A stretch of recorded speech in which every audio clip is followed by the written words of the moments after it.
The ladies over at The View are well known for their inspiring hot takes. Their newest idea for public policy, which they claim would have stopped Saturday's assassination attempt better than the botched Secret Service, is if gun shops, or whoever, were required to call the cops anytime a white man buys 50 rounds of ammo.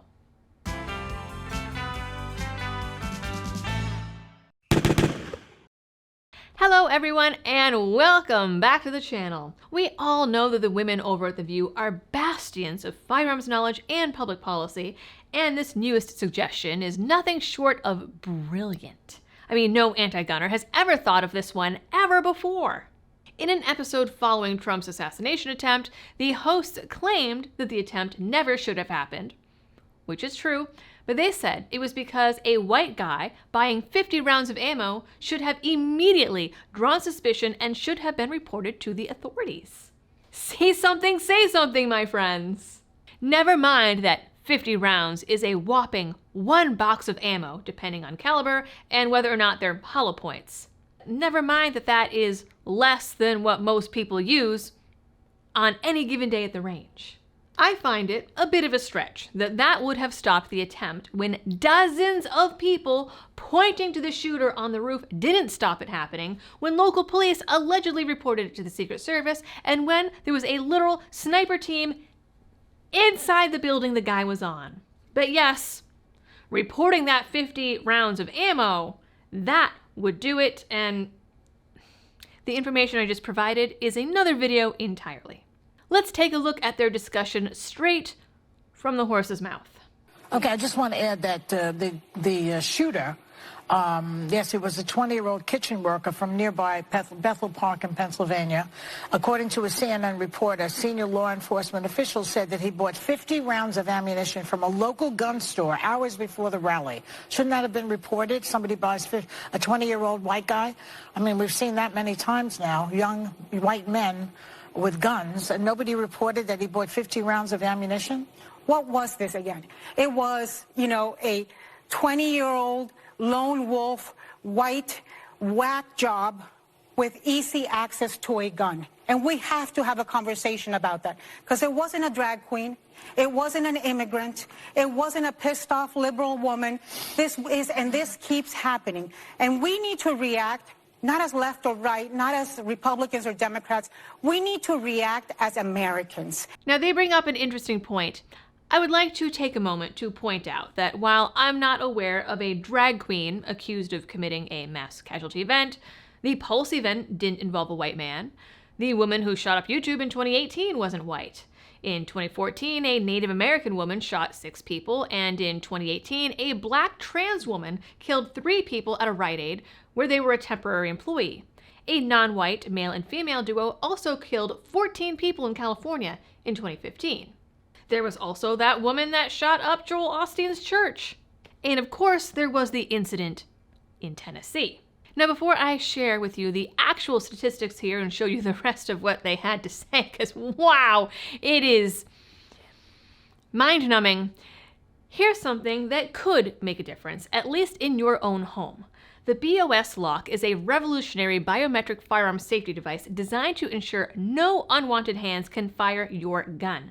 It uses advanced fingerprint technology to make sure you have both rapid and secure access when you need it. Its small footprint also makes it extremely portable, meaning that you can safely store your firearm anywhere in your home, keep out unauthorized access, and still have a seamless draw with a chambered round in under half a second.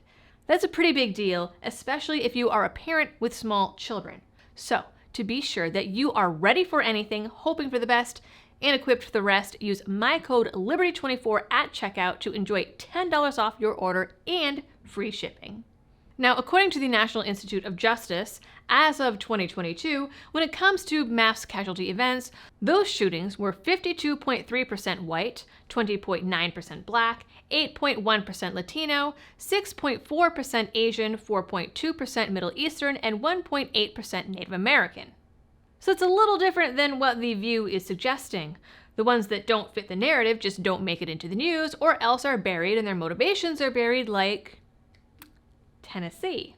So no, it isn't just young white men. This isn't a white problem, and it's not a gun problem. With all the people calling for political violence over the last 8 or so years, I'd argue it's a cultural and ethical problem. And while the Southern Poverty Law Center has come out to say that being a gun owner is a red flag for violence, the bigger red flag for mass violence is a prior criminal history combined with a healthy dose of childhood trauma and suicidality. But no, let's just blame the people who are trying to exercise their rights and protect themselves and their family. All 80 some odd or more million of them that don't hurt anyone every single day.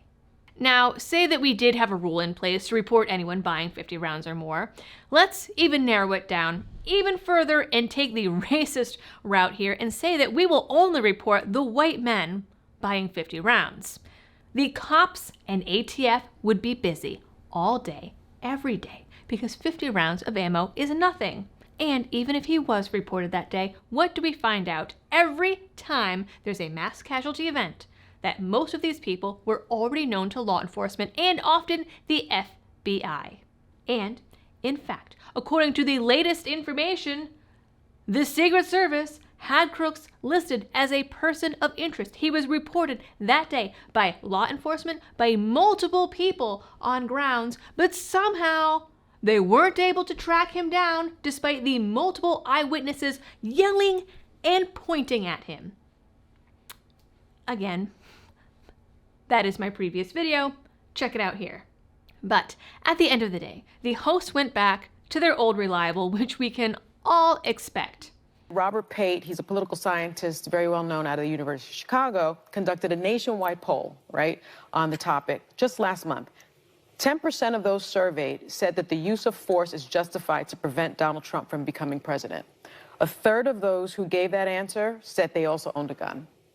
Then 7% of those surveyed said they support force to restore Trump to the presidency. Half of them said they owned guns. So I know everybody always says it's too soon to talk about guns, and that we should, because there has been a terrible death of a father of two, that we should, thoughts and prayers should be where we go.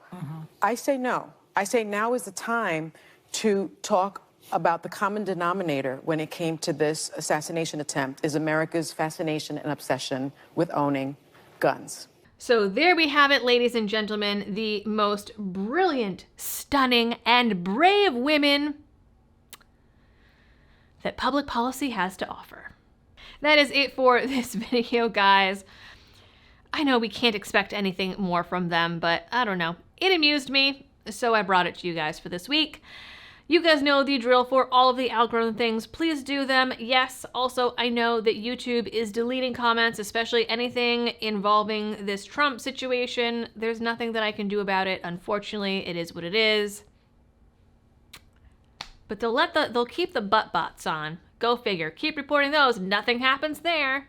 But anyways, thanks for tuning in, guys. And as always, happy shooting.